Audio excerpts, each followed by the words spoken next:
ایک تو آج کے دن مکہ فتح ہوا جو اسلام کی سب سے بڑی فتح تھی، اور دوسرا آج کے دن خاتون اول کائنات کی سب سے بڑی محسنہ، کائنات کی سب سے امیر ترین عورت اور کائنات کی سب سے بڑی وہ ہستی جس نے سب سے پہلے اسلام قبول کیا، اور امہات المؤمنین میں سب سے سر فہرست نبی پاک صلی اللہ تعالی وسلم کی پہلی شادی مبارکہ جن خاتون سے ہوئی، خاتون جنت حضرت سیدہ ختیجۃ الکبریٰ رضی اللہ تعالی عنہا کا یوم وصال ہے۔ تو آج ان کے متعلق چند باتیں آپ سے گوش گزار کی جائیں گی۔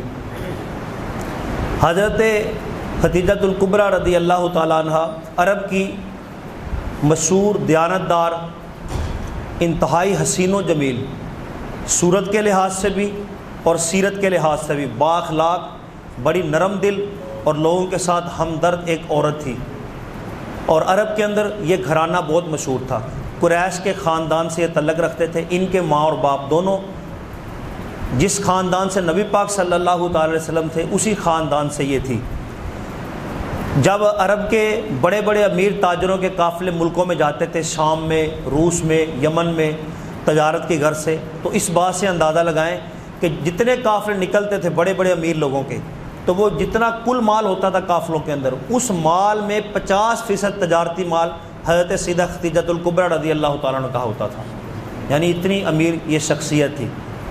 تو حضرت ختیجۃ الکبریٰ رضی اللہ تعالیٰ عنہ کا پہلا نکاح 15 سال کی عمر کے اندر ابو حالہ سے ہوا۔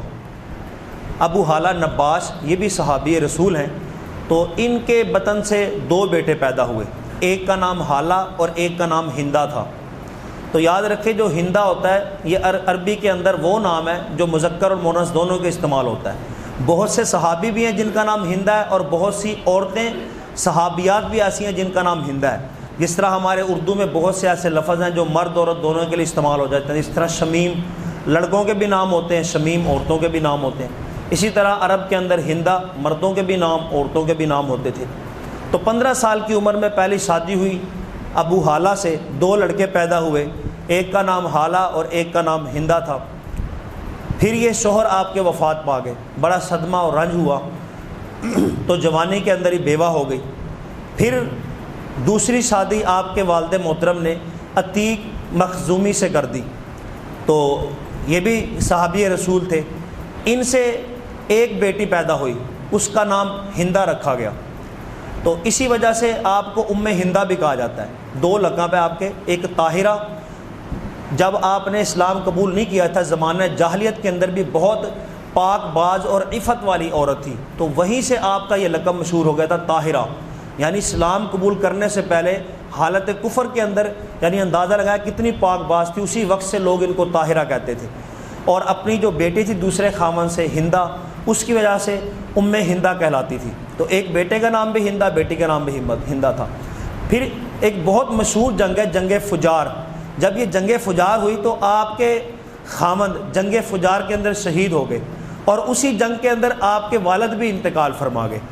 تو ایک بہت بڑا صدمہ اور دھچکا آپ کو پہنچا کہ ایک تو باپ کی شفقت پدری سے محروم ہو گئی اسی وقت، اور دوسرا اپنے خامند سے بھی محروم ہو گئی، اور یوں آپ دوسری مرتبہ بیوہ ہو گئی، تو بڑا صدمہ پہنچا۔ تو اب ہمیشہ کے لیے یہ تہیہ کر لیا کہ اب پوری زندگی بیوہ رہے گی، کبھی تازیست پوری زندگی میں نکاح نہیں کریں گی۔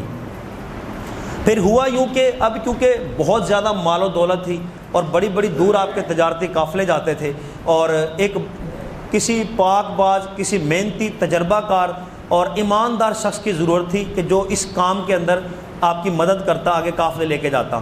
ویسے تو آپ کبھی کسی نہ کسی کے ہاتھ شیئر کر کے بڑے بڑے تجارتی کاروباری لوگوں کے ساتھ اپنا سامان بھیجتی تھی، لیکن تجربہ کار اور محنتی شخص ہر وقت اس کی ایک کمی رہتی تھی۔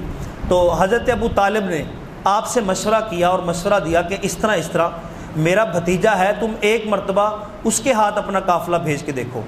تو حضرت ابو طالب کے مشورے پہ انہوں نے نبی پاک صلی اللہ تعالیٰ علیہ وسلم سے کچھ یہ طے کر لیا کہ آپ میرا قافلہ لے جائیں، تو جو مال بکے گا اتنے فیصد آپ کو دیا جائے گا۔ اپنا ایک غلام ساتھ میسرہ بھی دے دیا۔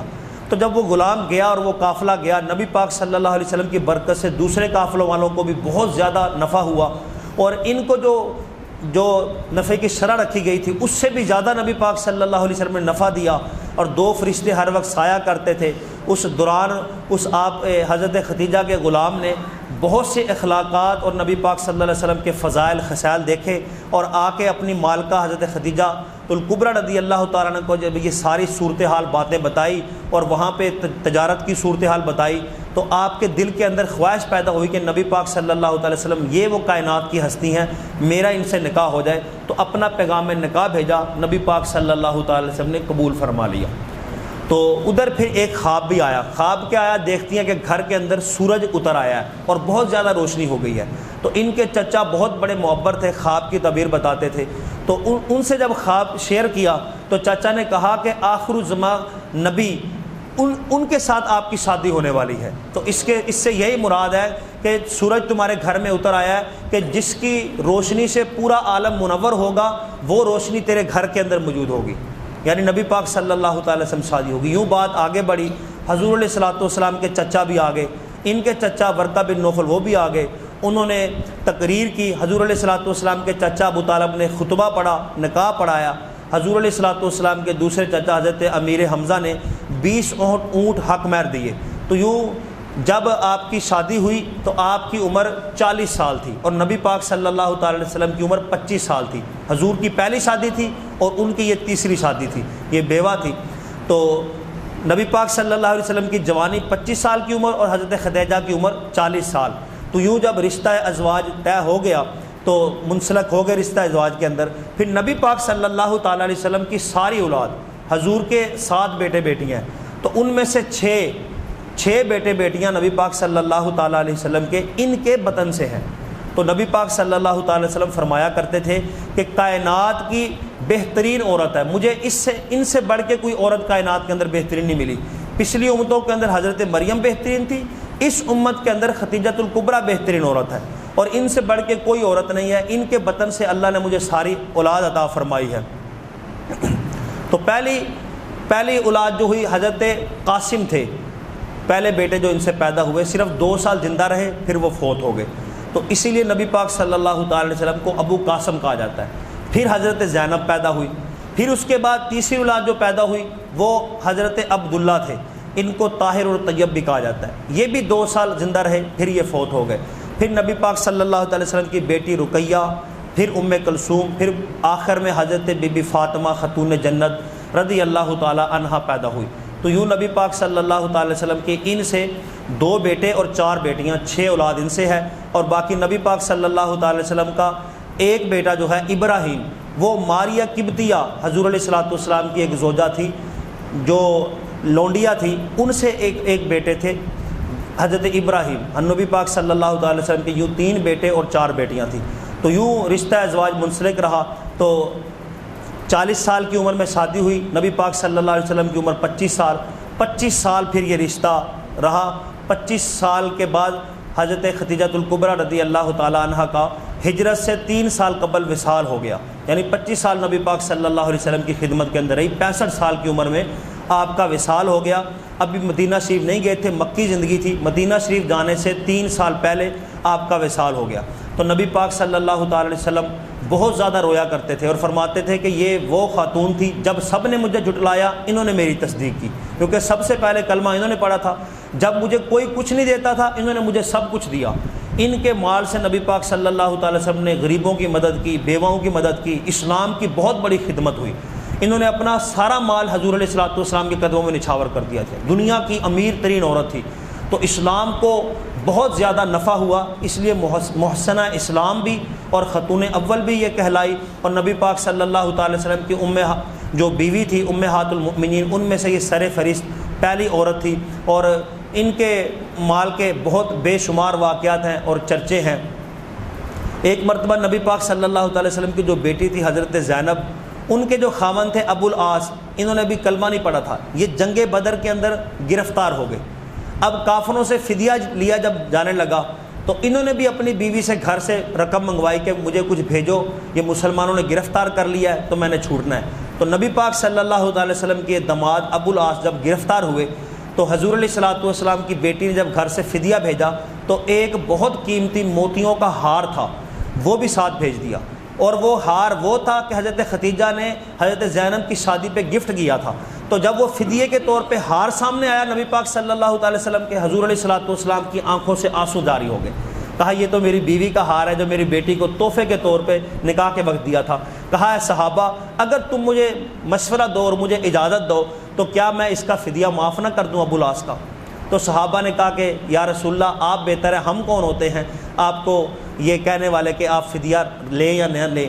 تو یا رسول اللہ جس طرح بہتر سمجھتے ہیں۔ تو نبی پاک صلی اللہ علیہ وسلم نے وہ ہار پھر واپس لوٹا دیا تھا کہ میری بیوی کی نشانی ہے اور میری بیٹی کے پاس یہ تحفتاً موجود ہے، اور اگر پھر آج یہ ہار لے لیا تو پھر یہ مال غنیمت کے اندر اور وہ بیت المال کے اندر جمع ہو جائے گا، پھر ہمیشہ ہمیشہ کے لیے یہ نشانی ختم ہو جائے گی۔ تو یوں حضرت خدیجہ کا وہ ہار محفوظ رہا اور نبی پاک صلی اللہ علیہ وسلم نے بغیر فدیے کے ان کو چھوڑ دیا۔ تو اسی طرح جب نبی پاک صلی اللہ تعالی وسلم نے ابھی اعلان نبوت نہیں کیا تھا تو غار حرا کے اندر جا کے راتوں کو رہتے تھے۔ تو حضرت خدیجۃ الکبریٰ یہ عورت تھی، یہ خاتون تھی جو نبی پاک صلی اللہ علیہ وسلم کو وہاں غار حرا کے اندر، جو لوگ گئے ہیں ان کو پتہ ہے غار حرا کتنی دور ہے اور کتنی بلندی پہ ہے، اور اتنا اونچی چڑھ کے ایک خاتون کا اکیلے رات کے اندھیروں کے اندر سالن اور روٹی پہنچانا، اور حضرت جبریل اوپر سے ہوتے تھے۔ تو جب نبی پاک صلی اللہ علیہ وسلم وہ غار کے دہانے میں اندر ہوتے تھے، جبریل امین چوٹی پہ ہوتے تھے، دور سے حضرت خدیجہ کو دیکھتے تھے، عرض کرتے تھے یا رسول اللہ وہ حضرت خدیجہ آ رہی ہیں، ہاتھ میں ٹفن ہے، فلاں سالن ہے اور فلاں روٹی آپ کے لیے ہے، یا رسول اللہ جب قریب پہنچے تو انہیں میرا بھی سلام کہنا اور انہیں کہنا رب نے بھی آپ کو سلام بھیجا ہے۔ سبحان اللہ، اتنی عظیم خاتون تھی، اللہ تعالیٰ بھی ان کو سلام بھیجتا تھا اور جبریل امین بھی سلام کرنے کی خواہش رکھتے تھے۔ تو یہ حضرت خدیجۃ الکبریٰ رضی اللہ تعالیٰ عنہا کا آج یوم وصال تھا۔ نبی پاک صلی اللہ تعالی وسلم کی بہت زیادہ محبت رکھنے والی خاتون تھی۔ حضور علیہ الصلوۃ والسلام کی خدمت کے اندر ہمیں یہ ہدیہ بھیجنا چاہیے۔ حضرت امام غزالی حضور علیہ الصلوۃ والسلام کی بیٹیوں کو اصحال ثواب اکثر کرا کرتے تھے۔ تو ایک مرتبہ دیکھا کہ نبی پاک صلی اللہ علیہ وسلم کچھ ناراض ہیں۔ تو یا رسول اللہ صلی اللہ علیہ وسلم آپ کچھ ناراض ہیں، حضور نے فرمایا تم میرے گھر میں کیوں نہیں کھانا بھیجتے، یعنی بیٹیوں کو بھیجتے ہو اصحال ثواب، میرے گھر میں کیوں نہیں بھیجتے؟ تو وہ پتہ چلا یا رسول اللہ کس طرح گھر بھیجوں؟ تو فرمایا کہ میری بیوی خدیجۃ الکبریٰ رضی اللہ تعالیٰ عنہا ان کو بھی بھیجا کرو۔ تو پھر حضرت امام غزالی نے اس وقت سے تہیہ کر لیا کہ آپ جب کھانے وغیرہ کا ثواب اصال کرتے تھے تو نبی پاک صلی اللہ تعالی وسلم کی تمام ازواج بالخصوص حضرت خدیجۃ الکبریٰ رضی اللہ تعالیٰ عنہ کو بھی اصال ثواب پہنچایا کرتے تھے۔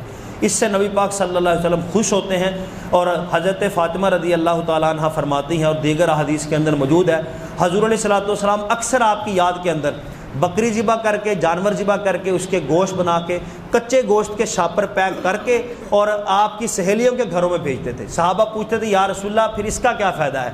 تو نبی پاک صلی اللہ تعالی وسلم نے فرمایا کہ یہ میری بیوی خدیجہ کی سہیلیاں ہیں، جب یہ کھائیں گی تو وہ خوش ہوں گی اور میری بیوی کی روح قبر کے اندر خوش ہوگی، اس کو سکون ملے گا تو میرے دل کو تسکین پہنچے گی۔